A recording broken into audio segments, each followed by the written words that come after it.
Thaina lebak amada mapa lebak tagi purak polam sing yon bagi potpam phamba iboton kauba ahal amakak leirammi mahaksi yamna inak khunba sunatte aduga yamna lairaba misu oiramde sang amada kabak kabak adumak inak khunba miyoi amani mahaki potpamdu khul laikai da khaknatana atopa laikai gi miyoi singa phauba sakhang narammi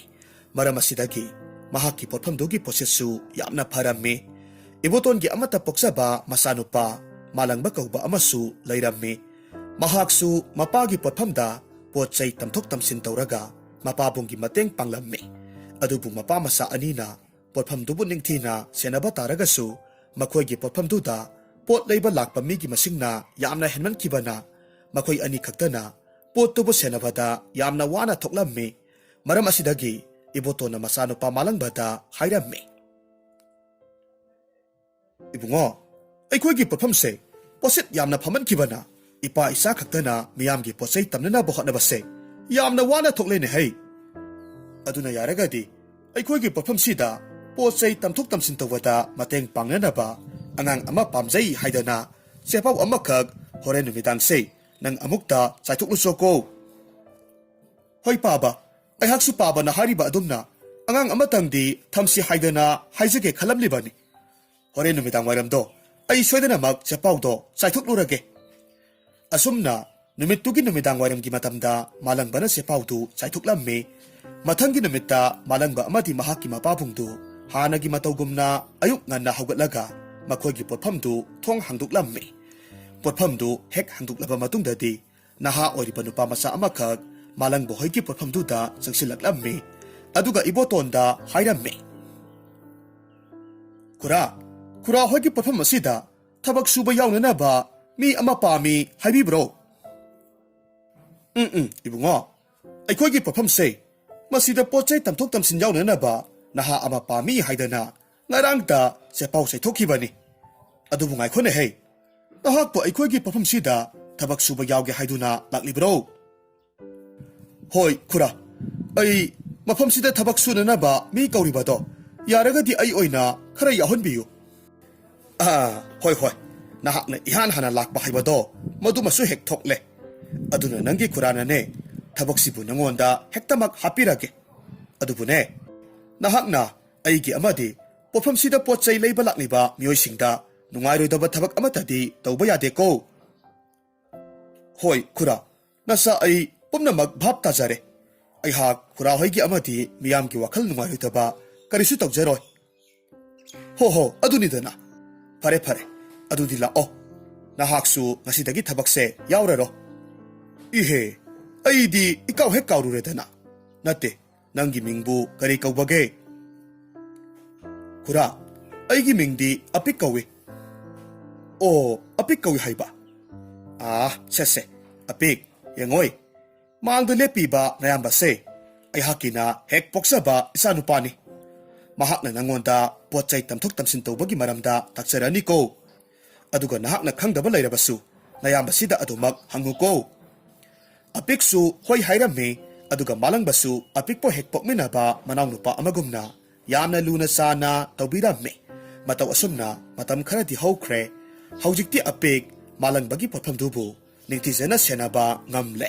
ꯑꯗꯨꯒ ꯃꯍꯥꯛꯅꯁꯨ ꯃꯥꯂꯪꯕ ꯑꯃꯗꯤ ꯏꯕꯣꯇꯣꯟꯕꯨ ꯌꯥꯝꯅ ꯂꯨꯅ ꯆꯥꯅ ꯈꯟꯖꯔꯝꯃꯤ ꯃꯍꯥꯛꯀꯤ ꯃꯕꯨꯛꯆꯦꯜ ꯁꯦꯡꯖꯕ ꯏꯆꯝ ꯆꯝꯖꯕ ꯃꯇꯧ ꯑꯁꯤꯗ ꯃꯥꯂꯪꯕ ꯍꯣꯏꯅꯁꯨ ꯃꯍꯥꯛꯄꯨ ꯌꯥꯝꯅ ꯅꯨꯡꯁꯤꯔꯝꯃꯤ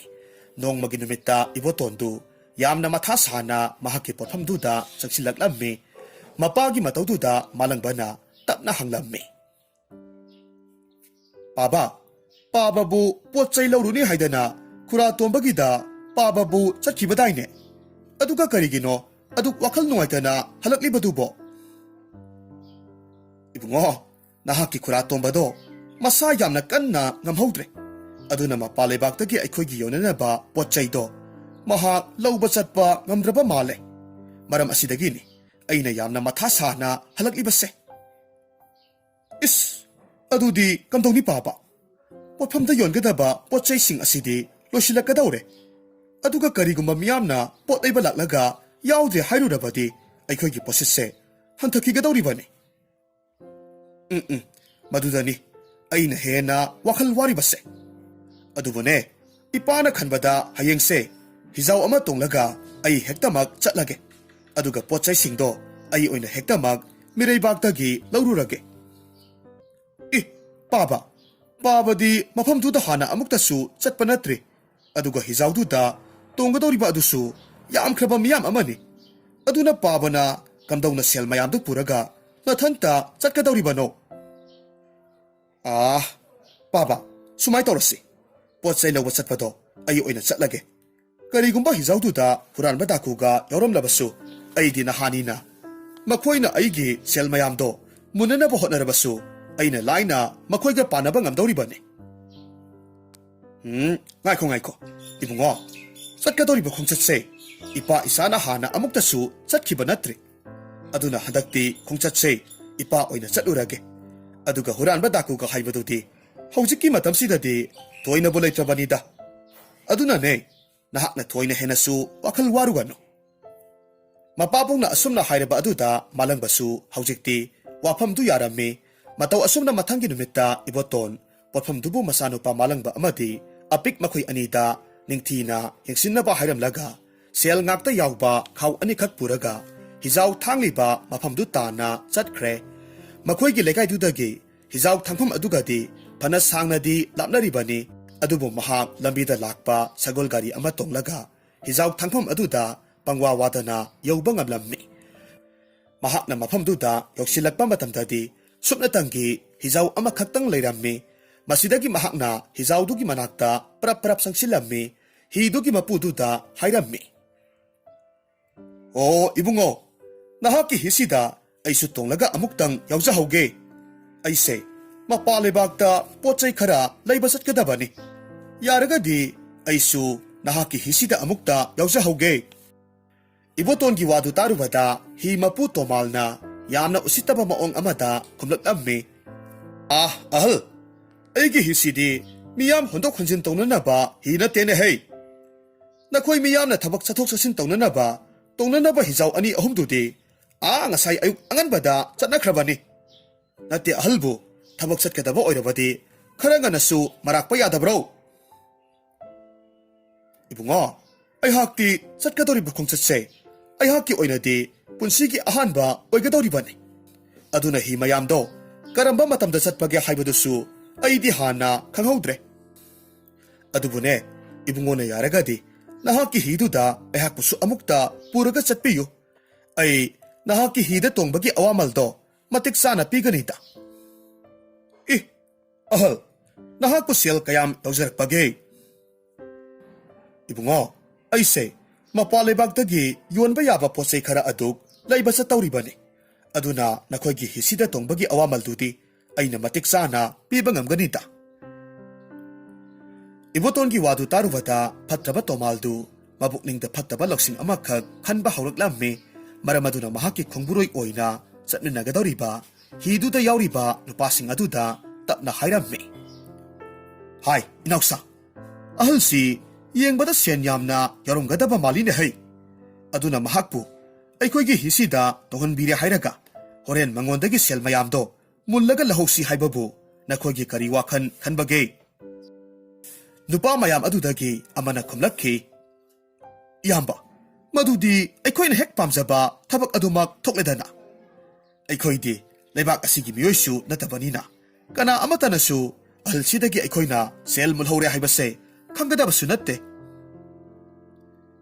hariba wa asida lemhori nupasing adunasu yarammi masidagi tomalna ibotonda amuk hairammi ahal lao somda tapna kabira aikhoina mapalebak yawnanaba tinbiramlage tomalgi wa asida ibotondu yamna harauna mahaki sel yawba khaw ani tu pairaga hi aduda kakhalaklammi aduga mahakti tomal amadi mahaki kangbuna phattaba loksing sinaribasi karisu khangjaba natte asumna ibotondu haujikti tomalgi hi tonglaga phana sangna ising ipak aduda hondoraklammi ibotondi hana mamangda asigumba hijausi amuktasu tongkhidriba oibana masada yamna nungaiba amasu phaujarammi aduga mahakna tongliba hi asisu asukki matik yamna sauba hi amani yomda dolan sabagumna hi asidasu mathak makha naina ka mayam saraga leirammi Ibotondi hizaudugi akoibada kochit chatlaga hidugi phajabadu koyeng yenglammi aduga amuksu matomta haijarammi o hi asidi onthokna sakhredako ko aduga masida leiriba ka mayam asina marol ama phajariba aikoi mioi base khutsa haiba migi masingdi yamna leiriba zatniko mangda phawba mangludaba hizau asi makoinadi kayada laina saraga puthoraklibanune asumna wakal yamna nungaina khallaga asum lakpa sida ipak aduda phana sangnadi thorakle matamasida tomalna iboton gi manakta chakchilaklaga hairammi ahal nahakna purakliba khaw ani dubu karino ne ibungo ipagi portham amakhak leye maduda yonabagi damakta mapale baktagi pochai leruna bagi damak sel puraklibani ai haki khaw ani sida yauribase sel ngaktani khaw ani dubu sel ngaktani haiba adubu ngaikhone he ahal asuk yamba sel singsi puraga nangne langphaida chalibasibo nahaki damak yumdana sana suga amata leitabro leirabadi makhoi oine thabak asibu chalhanba yadro ibunga ai hakisu isadi lei adubu chatkadoriba thabak se ipa isana hana amukta mamangda satkidriba oibana karigumba khudong thiba thoklabasu aina isa adubudi asoi angam ka yahoningdabadagi ai oina hektamak laklibani wafam sitarubada tomalna yamna kana noklaga hairammi hai ahal khudong thiba taba haibabu nahakse hojik khudong thibada tarabani ne karino ne ibungo nahakna haribasibo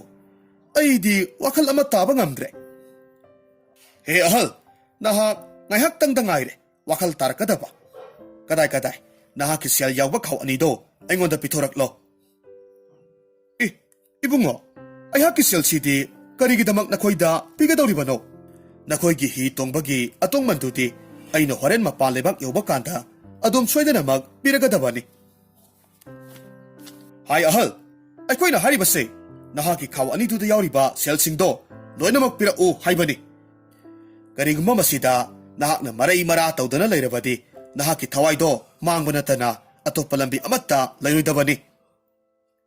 adubu tomalna phana kana kihan khanganduna hotnarabasu ibotonadi mahaki sel yawba khaw ani du pira o haiba yadre masidagi phana kuina marai yanaraba matungda ibotondu tomal amadi mahaki kangbu aduna makhong makhutta thori punsilammi aduga tap tap makai putharammi asumna tawbaduda ibotondi ahalga oibane sigadabagi sor thabet honba hauraklammi mataw aduda tomalna noksillaga hairakki hai ahal hojikti kari thokleto aina nga saina sendu pira o haiba kanduda nahakna piramlabadi asumna thokhidro hojikti nahak mapugi leikonda hainam leinam oina tiluro asumna hairaga thang macha amakhak satoraklammi ibotongi mathabakta hanjin thinjilammi chainaduna khangba ngamdabadagi iboton law khonglaga leirammi aduga mahakna mamittu yamna khaana tomalda yenglaga asumna hairakki he mipatta mitamba nahakna iral karisu lejadraba aihakpu asuk thina ot nairaga hatpagi serakto nakhoi loinamak phangba oyu ngasi hariba numit asidagi nahaki hi si sa phangaba hi ama oiragadabani aduga hi sida yauriba nakhoi loinamak aihakna siriba mafam sidagi hendokna chatpa ngamdaba oyu karigumbada nakhoibu kanagumbana malem leimaida thangtharaga leibaka nakhoiga hek thingnadriba makhai nakhoi SIBASU NGAMDABA HINGBASU NGAMDABA miyoi amamam oiro asumna hek haiba loibagadi iboton su adumak sikre mahakna hairamni bawadu tomal amadi mahaki kangbuna thoina tasilamde aduga iboton gi asiba haksangdu ipaktu ki irol nungda langthakre asumna mathangi numitta tomal gi hizawdu atopa leibak amada thungadaba khajiktang ngaire adubu matam asida ikhang khangudana atiyada amuba nonggi mapai amakhakna kupsinba haurakki aduga yamna kanba akhak araw amaga loinena nong chuthaba haurakki aduga hena ngakliba wa amana tomalgi kangbuduna makhoigi hidu torbalomda yamna kanna hojinaba hotnarabasu hidudi asum ipaktuki mayairomda singthokre mataw asumna ngai hakki matungdati makhoine iboton bu hatlaga langthoklamba mafamduda sap sana thunglamme asumna makhoina kanna hotnaduna mafam amada satnaba hotnarabasu makhoigi hidudi ibotona sikhiba mafamduda hanjin taraga leiramme nakan amaromdana malangbadu mapa ibotona sayol ahumlom henjilaknaba phawada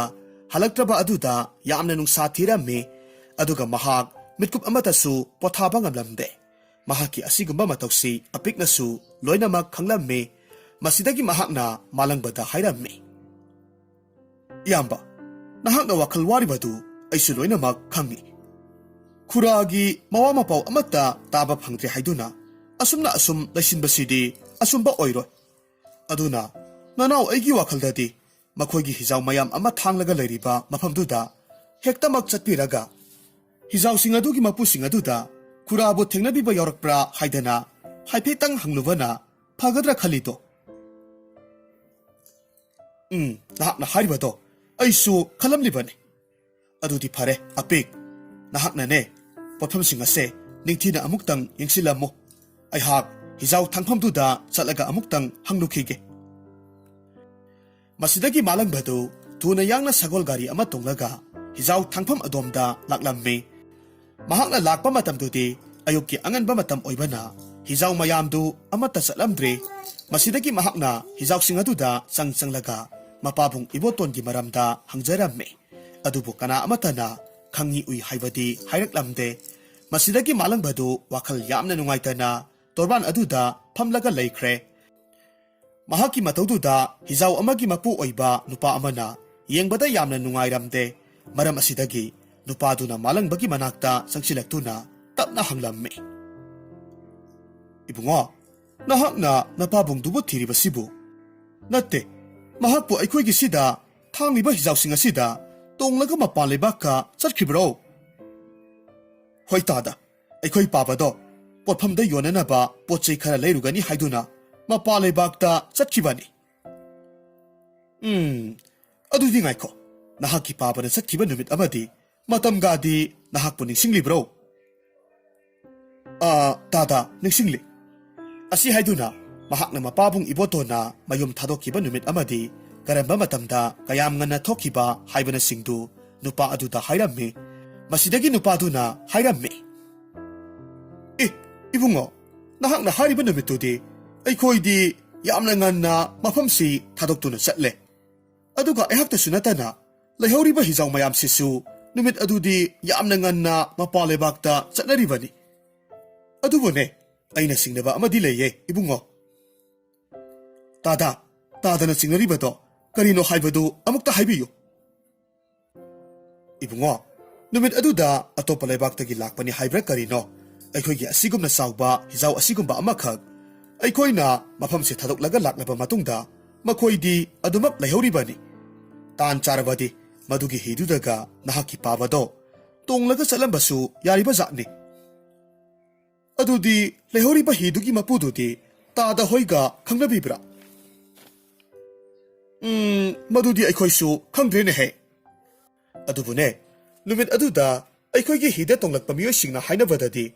hidu tomal kauba nupa amagini haidana hainaine tada tomal hariba nupa dubu karamba lebaktagi lakpa miyoi oiraba zatno ibungo madumati aisu khangdre he aduga mahaki hidudi aikhoigi mafamsida hana mamangdasu amukta phawba lakhidri numit aduda makhoigi hina laklambado maduna aikhoigi swaida lakpase ahanba oiribani wafamdu tabadagi malangbadu hena wakhal nungaitaba helaklamme adubu mahak mapabunggi langla langjin khajiktang oirabasu pibirakliba nupa aduda thagat wahai khara hairamlaga mahaki porphamda amuk halaklamme malangbana yamna wakhal nungaitana halakpa aduda apikna tapna hanglakhi iyamba kari tobirabage aduk wakhal nungaitana hangbirakpadi aduga khuragi kari paugadi tabiraklabage masidagi malangbana ngasai nupa amana mapagi maramda hairakkiba pumnamak apiktasu khangalamme paudu tarubadagi apikna yamna thawai nungaitana malangbada hairamme iyamba adudi aikhoina hojik togadabasibu karino apik aikhoina togadaba haibabu sel khara yamna talaga ꯄꯥꯕꯨꯡꯒꯤ ꯈꯣꯡꯒꯨꯜ ꯂꯤꯔꯨꯕ ꯇꯥꯏ꯫ ꯑꯩꯈꯣꯏꯒꯤ ꯄꯥꯕꯗꯣ ꯃꯐꯝ ꯀꯗꯥꯏꯗ ꯀꯔꯝꯕ ꯂꯩꯕꯥꯛꯇ ꯂꯩꯔꯤꯕꯒꯦ ꯍꯥꯏꯕꯁꯨ ꯈꯪꯕ ꯅꯠꯇꯦ꯫ ꯑꯗꯨꯅ ꯑꯩꯈꯣꯏꯅ ꯀꯣꯏꯅ ꯆꯠꯂꯒ ꯊꯤꯔꯨꯕ ꯑꯃ ꯃꯊꯧ ꯇꯥꯔꯤ꯫ ꯐꯔꯦ ꯏꯌꯥꯝꯕ, ꯑꯗꯨꯗꯤ ꯍꯌꯦꯡꯗꯒꯤ ꯑꯩꯈꯣꯏ ꯑꯅꯤꯅ ꯀꯟꯅ ꯍꯣꯠꯅꯔꯒ ꯁꯦꯜ ꯈꯔ ꯇꯨꯡꯁꯤꯜꯂꯁꯤ, ꯑꯗꯨꯒ ꯑꯩꯈꯣꯏ ꯑꯅꯤ ꯄꯨꯟꯅ ꯆꯠꯂꯒ ꯈꯨꯔꯥꯕꯨ ꯍꯦꯛꯇꯃꯛ ꯊꯤꯃꯤꯟꯅꯔꯁꯤ꯫ ꯑꯄꯤꯛ, ꯅꯍꯥꯛꯇꯤ ꯌꯥꯝꯅ ꯑꯉꯥꯡꯁꯨ ꯑꯣꯏꯔꯤ, ꯑꯗꯨꯅ ꯑꯩꯍꯥꯛꯅ ꯅꯍꯥꯛꯀꯤ ꯄꯨꯟꯁꯤꯗꯣ ꯈꯨꯗꯣꯡꯊꯤꯕꯗ ꯇꯥꯍꯟꯅꯤꯡꯗꯦ꯫ ꯑꯩꯍꯥꯛꯅ ꯄꯥꯕꯕꯨ ꯊꯤꯕ ꯆꯠꯀꯗꯧꯔꯤꯕ ꯈꯣꯡꯆꯠꯁꯦ ꯍꯤꯡꯕ ꯑꯃꯗꯤ ꯁꯤꯕ ꯑꯅꯤꯒꯤ ꯃꯔꯛꯇꯒꯤ ꯑꯃꯅ ꯑꯩꯒꯤ ꯂꯥꯏꯕꯛ ꯂꯦꯞꯀꯗꯧꯔꯤꯕꯅꯤ꯫ ꯑꯗꯨꯅ ꯈꯣꯡꯆꯠ ꯑꯁꯤꯗ ꯏꯌꯥꯝꯕꯅ ꯅꯍꯥꯛꯄꯨ ꯄꯨꯔꯒ ꯆꯠꯄꯁꯦ ꯄꯥꯝꯗꯦꯅꯦꯍꯦ꯫ ꯅꯠꯇꯦ ꯏꯌꯥꯝꯕ, ꯑꯗꯨꯝꯅ ꯍꯥꯏꯕꯤꯒꯅꯨ꯫ ꯑꯩꯍꯥꯛꯁꯦ ꯅꯍꯥꯛꯀ ꯍꯦꯛ ꯄꯣꯛꯃꯤꯟꯅꯕ ꯅꯅꯥꯎꯃꯛꯅꯤ ꯍꯥꯏꯗꯅ ꯈꯟꯕꯤꯔꯕꯗꯤ ꯑꯩꯍꯥꯛꯄꯨꯁꯨ ꯄꯨꯔꯒ ꯆꯠꯄꯤꯌꯨ꯫ ꯈꯨꯔꯥ ꯑꯃꯗꯤ ꯏꯌꯥꯝꯕ ꯑꯅꯤꯅ ꯑꯩꯍꯥꯛꯄꯨ ꯍꯤꯡꯅꯕꯒꯤ ꯂꯝꯕꯤ ꯄꯤꯕꯤꯗꯨꯅ ꯄꯨꯟꯁꯤꯒꯤ ꯍꯤꯡꯕꯒꯤ ꯃꯍꯥꯎꯗꯣ ꯆꯞ ꯆꯥꯅ ꯈꯪꯍꯟꯕꯤꯔꯛꯄꯅꯤ꯫ ꯑꯗꯨꯅ ꯈꯨꯔꯥꯕꯨ ꯊꯤꯕ ꯆꯠꯄ ꯃꯇꯝꯗ ꯅꯅꯥꯎ ꯑꯩꯍꯥꯛꯀꯤ ꯊꯋꯥꯏꯁꯦ ꯃꯥꯡꯈ꯭ꯔꯕꯁꯨ ꯃꯗꯨꯗ ꯑꯩ ꯀꯔꯤꯁꯨ ꯆꯤꯡꯅꯗꯦ꯫ ꯑꯁꯨꯝꯅ ꯑꯄꯤꯛꯅ ꯀꯟꯅ ꯍꯥꯏꯃꯟꯕꯗꯒꯤ ꯍꯧꯖꯤꯛꯇꯤ ꯃꯥꯂꯪꯕꯁꯨ ꯑꯄꯤꯛꯄꯨ ꯄꯨꯔꯒ ꯆꯠꯄ ꯌꯥꯔꯝꯃꯤ꯫ ꯑꯗꯨꯕꯨ ꯃꯈꯣꯏ ꯑꯅꯤꯒꯤ ꯈꯣꯡꯆꯠꯇꯨ ꯆꯠꯅꯕꯒꯤꯗꯃꯛ ꯁꯦꯜ ꯈꯔꯗꯤ ꯗꯔꯀꯥꯔ ꯑꯣꯏꯔꯝꯃꯤ꯫ ꯃꯔꯝ ꯑꯗꯨꯅ ꯃꯈꯣꯏ ꯑꯅꯤꯅ ꯂꯩꯀꯥꯏꯗꯨꯗ ꯁꯤꯡ ꯌꯥꯟꯕꯅꯤ ꯈꯪꯗꯦ, ꯃꯤꯒꯤ ꯂꯧ ꯁꯨꯕ ꯌꯥꯎꯕꯅꯤ ꯈꯪꯗꯦ, ꯑꯐꯪꯕ ꯊꯕꯛ ꯀꯌꯥꯃꯔꯨꯝ ꯁꯨꯗꯨꯅ ꯁꯦꯜ ꯇꯥꯜꯂꯝꯃꯤ꯫ ꯑꯁꯨꯝꯅ ꯊꯥ ꯈꯔꯒꯤ ꯃꯇꯨꯡꯗꯗꯤ ꯃꯈꯣꯏ ꯑꯅꯤꯅ ꯀꯟꯅ ꯍꯣꯠꯅꯕꯗꯒꯤ ꯁꯦꯜꯐꯝ ꯑꯃꯈꯛ ꯇꯨꯡꯁꯤꯟꯖꯕ ꯉꯝꯖꯔꯦ꯫ ꯃꯔꯝ ꯑꯗꯨꯅ ꯁꯦꯜꯐꯝꯗꯨ ꯄꯨꯔꯒ ꯃꯈꯣꯏ ꯑꯅꯤ ꯏꯕꯣꯇꯣꯟꯒꯤ ꯈꯣꯡꯒꯨꯜ ꯂꯤꯕ ꯂꯥꯛꯂꯝꯃꯤ꯫ ꯍꯥꯏꯔꯤꯕ ꯅꯨꯃꯤꯠꯇꯨ ꯅꯣꯡ ꯃꯪꯂꯤ ꯇꯧꯔꯝꯃꯤ꯫ ꯃꯥꯂꯪꯕ ꯑꯃꯗꯤ ꯑꯄꯤꯛ ꯃꯈꯣꯏ ꯑꯅꯤꯗꯨ ꯍꯤꯖꯥꯎ ꯊꯥꯡꯐꯝꯗꯒꯤ ꯍꯤ ꯑꯃꯈꯛ ꯇꯣꯡꯂꯒ ꯏꯁꯤꯡꯒꯤ ꯆꯥꯎꯔꯕ ꯏꯄꯥꯛ ꯑꯗꯨꯗ ꯊꯧꯗꯣꯔꯛꯂꯝꯃꯤ꯫ ꯍꯤ ꯑꯗꯨꯗ ꯃꯈꯣꯏ ꯑꯅꯤ ꯅꯠꯇꯕ ꯑꯇꯣꯞꯄ ꯃꯤ ꯀꯌꯥ ꯑꯃꯁꯨ ꯇꯣꯡꯂꯝꯃꯤ꯫ ꯃꯈꯣꯏꯅ ꯑꯁꯨꯝꯅ ꯍꯤꯗꯨ ꯇꯣꯡꯅ ꯑꯁꯨꯝ ꯂꯥꯛꯄ ꯑꯁꯤꯗ ꯏꯁꯤꯡꯒꯤ ꯏꯌꯥꯏ ꯌꯧꯁꯤꯜꯂꯛꯂꯦ꯫ ꯑꯗꯨꯕꯨ ꯈꯪꯍꯧꯗꯦ, ꯇꯥꯟꯖꯥ ꯑꯁꯤꯃꯛꯇꯗ ꯌꯥꯝꯅ ꯀꯟꯈ꯭ꯔꯕ ꯅꯣꯡꯂꯩ ꯅꯨꯡꯁꯤꯠ ꯑꯃꯈꯛ ꯇꯧꯔꯛꯂꯝꯃꯤ꯫ ꯑꯍꯥꯡꯕ ꯏꯁꯤꯡꯒꯤ ꯏꯄꯥꯛ ꯑꯣꯏꯕꯅꯦ ꯅꯣꯡꯂꯩ ꯅꯨꯡꯁꯤꯠ ꯑꯗꯨꯅ ꯍꯨꯝꯂꯛꯄ ꯑꯗꯨꯗ ꯍꯤꯖꯥꯎꯗꯨ ꯐꯔ ꯍꯥꯏꯔꯝꯃꯤ꯫ ꯃꯇꯧ ꯑꯁꯤꯗ ꯍꯤ ꯇꯣꯡꯂꯤꯕ ꯃꯤꯌꯥꯝ ꯄꯨꯝꯅꯃꯛ ꯃꯤꯄꯥꯏꯅꯔꯝꯃꯤ꯫ ꯑꯄꯤꯛ ꯑꯃꯗꯤ ꯃꯥꯂꯪꯕꯁꯨ ꯌꯥꯝꯅ ꯄꯥꯈꯠꯂꯝꯃꯤ꯫ ꯑꯗꯨꯕꯨ ꯃꯥꯂꯪꯕꯅ ꯑꯄꯤꯛꯄꯨ ꯆꯦꯠꯅ ꯀꯣꯟꯁꯤꯜꯂꯒ ꯍꯥꯏꯔꯝꯃꯤ, ꯏꯌꯥꯝꯕꯒꯤ ꯑꯄꯤꯛ, ꯅꯍꯥꯛ ꯀꯔꯤꯁꯨ ꯄꯥꯈꯠꯀꯅꯨ꯫ ꯅꯍꯥꯛꯀꯤꯗꯃꯛꯇ ꯅꯌꯥꯝꯕ ꯑꯩ ꯂꯩꯔꯤꯕꯁꯤꯗꯤ ꯑꯩꯅ ꯍꯦꯛ ꯍꯤꯡꯂꯤꯕ ꯃꯈꯩꯗꯤ ꯅꯍꯥꯛꯀꯤ ꯇꯨꯕꯨꯝ ꯅꯥꯝꯃ ꯐꯥꯎꯕ ꯁꯣꯛꯍꯜꯂꯣꯏ꯫ ꯑꯁꯤ ꯍꯥꯏꯗꯨꯅ ꯃꯅꯥꯛ ꯅꯛꯄ ꯑꯗꯨꯋꯥꯏꯗ ꯊꯧꯔꯤꯒ ꯇꯥꯕ꯭ꯔꯥ ꯍꯥꯏꯗꯨꯅ ꯌꯦꯡꯂꯝꯃꯤ꯫ ꯂꯥꯏꯕꯛꯅ ꯐꯔꯤꯕꯁꯨ ꯃꯐꯝ ꯑꯗꯨꯃꯛꯇꯗ ꯇꯦꯂꯞ ꯇꯧꯕ ꯊꯧꯔꯤ ꯑꯃꯈꯛ ꯇꯥꯔꯒ ꯂꯩꯔꯝꯃꯤ꯫ ꯃꯥꯂꯪꯕꯅ ꯊꯧꯔꯤꯗꯨ ꯇꯥꯞ ꯂꯥꯎꯅ ꯈꯨꯟꯒꯠꯂꯒ ꯊꯧꯔꯤꯗꯨꯒꯤ ꯅꯥꯀꯜ ꯑꯃꯗꯨ ꯃꯍꯥꯛꯀꯤ ꯃꯈ꯭ꯋꯥꯡꯗ ꯆꯦꯠꯅ ꯀꯤꯁꯤꯜꯂꯝꯃꯤ꯫